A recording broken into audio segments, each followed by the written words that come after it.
Bismillahirrahmanirrahim.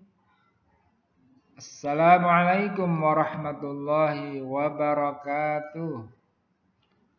Alhamdulillah wassalatu wassalamu ala Rasulillah wa ala alihi wa sahbihi wa mawala amma ba'd. Apa kabar teman-teman semua? Bapak berdoa semoga kalian senantiasa dalam keadaan sehat walafiat dan semakin bertambah barokah. Berjumpa lagi dengan Pak Nur. Kali ini Bapak akan menyampaikan video pembelajaran PAI bagian yang kedua, yaitu kisah teladan sahabat-sahabat Nabi, utamanya adalah sahabat Nabi yang diangkat menjadi khalifah yang empat, yaitu Khulafaur Rasyidin, dari Sayyidina Abu Bakar, Sayyidina Umar, Sayyidina Utsman, dan juga Sayyidina Ali, insyaallah ya. Pada kali ini akan disampaikan bagian yang kedua tentang kisah teladan sahabat Abu Bakar As-Siddiq dan sahabat Sayyidina Umar bin Khattab radhiyallahu anhuma. Baiklah, sebelum kita membahas tentang kisah sahabat Abu Bakar As-Siddiq radhiyallahu anhu, mari kita awali kegiatan kita dengan membaca doa mau belajar. A'udzu billahi minasyaitonir rajim. Bismillahirrahmanirrahim. Raditu billahi rabba wa bil islami dina wa bi Muhammadin nabiyyan wa rasula. Rabbi zidni ilma warzuqni fahma.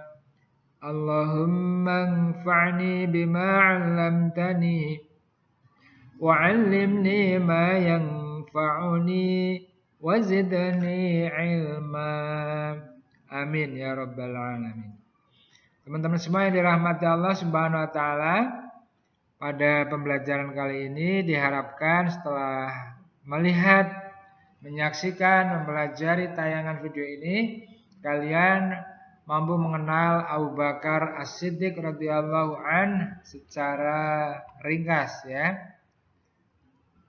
Yang kedua, mampu meneladani sifat terpuji beliau, yaitu Sayyidina Abu Bakar As-Siddiq radhiyallahu anhu. Teman-teman yang semua yang dirahmati Allah Subhanahu wa taala, siapa Abu Bakar As-Siddiq radhiyallahu anhu?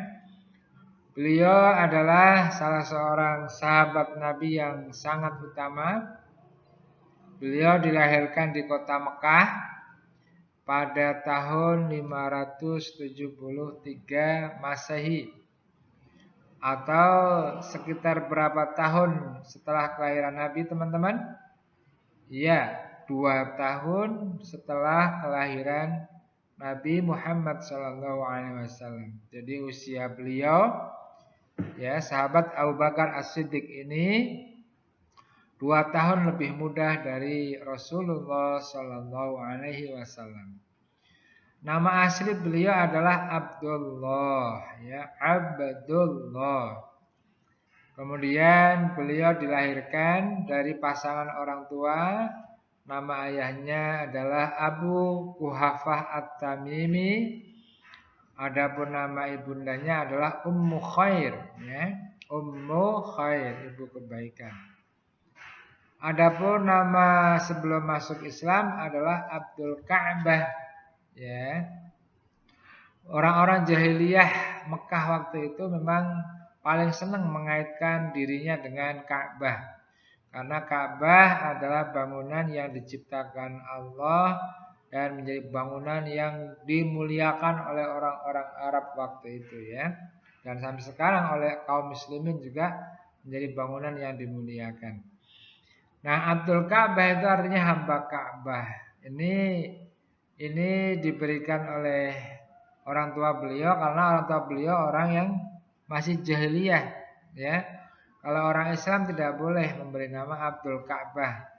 Karena artinya hamba Ka'bah. Hamba selain Allah tidak boleh. Kalau mau memberi nama hamba ya hamba Allah. Misalnya Abdul Ka'ab, Abdullah ya, Abdul Razak, Abdul Aziz dan sebagainya ya. Jadi menjadi hamba Allah, hamba sang pemberi rizki, hamba yang memiliki keperkasaan dan sebagainya ya. Adapun gelar beliau ya yang digelari oleh masyarakat adalah as-siddiq, yang artinya membenarkan. Membenarkan apa teman-teman? Beliaulah satu-satunya orang yang membenarkan peristiwa Isra Mi'raj ketika Nabi SAW bercerita kepada masyarakat Mekah waktu itu. Tak ada satupun orang yang membenarkan cerita beliau kecuali Abu Bakar As-Siddiq. Maka beliau diberi gelar As-Siddiq, yang artinya yang membenarkan.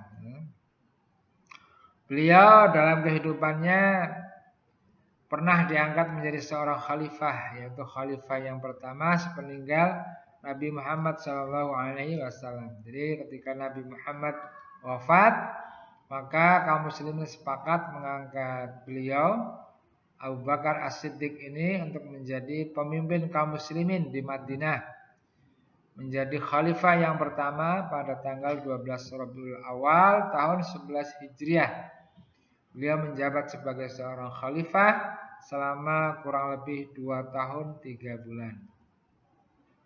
Apa jasa-jasa beliau? Jasa-jasa beliau adalah yang pertama berhasil mewujudkan stabilitas wilayah Islam, ya, karena pada waktu itu sepeninggal Rasulullah SAW, ketika Rasulullah sudah wafat, itu banyak kaum muslimin yang lemah imannya, ya, mereka ada yang tidak mau lagi membayar zakat. Maka orang-orang seperti ini, ya, diyakinkan dan diberikan sanksi oleh Abu Bakar As-Siddiq sebagai pemimpin sehingga mereka kembali lagi kepada jalan yang benar, ya, karena mereka orang-orang yang mampu sehingga mereka membayar kembali zakat yang memang harus ditunaikan. Kemudian muncul orang-orang yang mengaku sebagai nabi, ya, nabi palsu. Maka peran Abu Bakar As-Siddiq adalah memberantas, mengembalikan orang-orang yang tersesat ini kepada Islam sehingga stabilitas wilayah Islam kembali normal, ya. Kemudian beliau berhasil memperluas wilayah Islam. Pada masa kepemimpinan beliau, Islam itu berkembang, didakwahkan sampai ke negeri Irak, ya, Persia, Syria, Taimah, dan juga Yarmuk. Kemudian Abu Bakar As-Siddiq mengangkat para pemimpin, para gubernur untuk menguasai wilayah, untuk memimpin wilayah-wilayah tersebut. Kemudian jasa yang lain dari beliau adalah berhasil mengumpulkan Al-Quran dalam satu mushaf. Ini usulan dari sahabat yang mulia yaitu Umar bin Khattab, ya. Nah, pertanyaannya kenapa Al-Quran mesti dikumpulkan jadi satu? Karena pada waktu itu banyak sahabat yang hafal Al-Quran yang mati syahid berguguran. Jadi jumlah mereka semakin sedikit. Khawatir kalau mereka sudah habis, orang yang hafal Al-Quran sudah habis, nanti Al-Quran tidak bisa dipelajari, tidak bisa dihafalkan oleh kaum muslimin, ya. Karenanya harus dilakukan pengumpulan Al-Quran untuk dibukukan. Kemudian Al-Quran, ayat-ayat Al-Quran yang tertulis pada daun, ya, kulit, tulang itu dikumpulkan. Beliau mempercayakan kepada Zaid bin Thabit untuk mengumpulkan ayat-ayat Al-Quran yang tercecer di daun-daun, ya, di tulang-tulang, kemudian di kulit-kulit, untuk dikumpulkan menjadi satu, ya. Lalu disatukan dan kemudian setelah beliau wafat, sebelum beliau wafat, beliau menyerahkan kepada sahabat mulia, ya. Ya, jadi yang kedua alasannya kenapa Ayat-ayat Al-Quran yang tercecer pada daun, kulit, tulang disatukan supaya mudah dibaca oleh kaum muslimin setelah atau di kemudian hari ya. Lalu mushaf yang sudah terkumpul itu sebelum beliau wafat beliau serahkan kepada sahabatnya yang mulia yang lain yaitu Umar bin Khattab. Teman-teman semua yang dirahmati Allah Subhanahu wa taala, sifat-sifat terpuji Abu Bakar itu begitu banyak, namun ada yang sangat menonjol yang harus kita teladani ya. Kita jadikan sebagai karakter yang mulia. Yang pertama keikhlasan beliau. Beliau adalah sahabat yang sangat ikhlas. Mengapa kita menyebut beliau sahabat yang sangat ikhlas? Beliau waktu di Mekah sebelum hijrah adalah orang yang sangat kaya ya, orang yang kaya raya. Sebagian besar harta beliau korbankan untuk dakwah Islam ya, untuk mendukung dakwah yang disampaikan oleh Rasulullah SAW. Kemudian beliau juga ikhlas menemani Rasulullah ketika hijrah dari Mekah ke Madinah. Kemudian ketika beliau dengan Rasulullah ya bersembunyi di dalam gua digigit oleh serangga ya demi melindungi Rasulullah SAW. Kemudian beliau terkenal juga dengan kesederhanaannya walaupun beliau orang kaya ya. Bahkan ketika beliau sudah menjadi seorang khalifah, seorang presiden, beliau tetap menjadi orang yang sederhana ya, tidak menjadi orang yang berfoya-foya. Karenanya ini juga harus kita teladani ya teman-teman semua ya. Walaupun mungkin kalian orang tuanya kaya raya, tapi tetap harus memanfaatkan, harus memelihara karakter sederhana, tidak hidup berfoya-foya. Ya, tidak membuat barang-barang yang masih berguna menjadi barang yang mubazir. Gunakan barang-barang yang ada selama masih berfungsi ya. Maka gunakan sebelum membeli barang-barang yang lain, maka dipikirkan itu semua ya. Tanda orang sederhana adalah orang yang mampu memanfaatkan barang-barang yang masih berguna untuk digunakan sesuai dengan fungsinya ya. Yang ketiga, membela yang lemah. Beliau sangat suka ya membantu orang-orang yang lemah ekonomi, lemah fisik, lemah iman dan sebagainya, supaya orang-orang tersebut merasa terhibur ya, dapat hidup secara layak, kemudian meningkatkan keimanannya. Beliau juga memiliki karakter sebagai seorang yang pemberani, berani membela kebenaran ya, berani membela Rasulullah dalam mendakwahkan Islam di masyarakat baik ketika berada di Mekah maupun ketika berada di Madinah. Nah demikian teman-teman semua yang dirahmati Allah Subhanahu Wa Taala, kisah tentang Abu Bakar As-Siddiq radhiyallahu an. Untuk selanjutnya nanti kita lanjutkan kepada kisah Umar ibnul Khattab radhiyallahu an.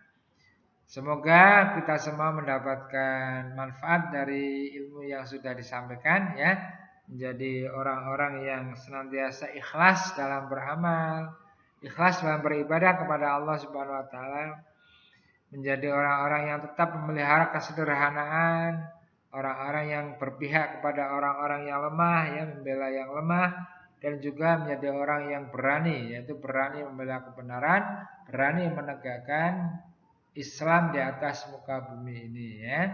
Semoga Allah Subhanahu wa taala senantiasa memberkahi dan memberikan hidayah kepada kita semua. Mari kita akhiri dengan bersama-sama baca doa penutup majelis. Subhanakallahumma wa bihamdik asyhadu an la ilaha illa anta astaghfiruka wa atubu ilaik. Assalamualaikum warahmatullahi wabarakatuh.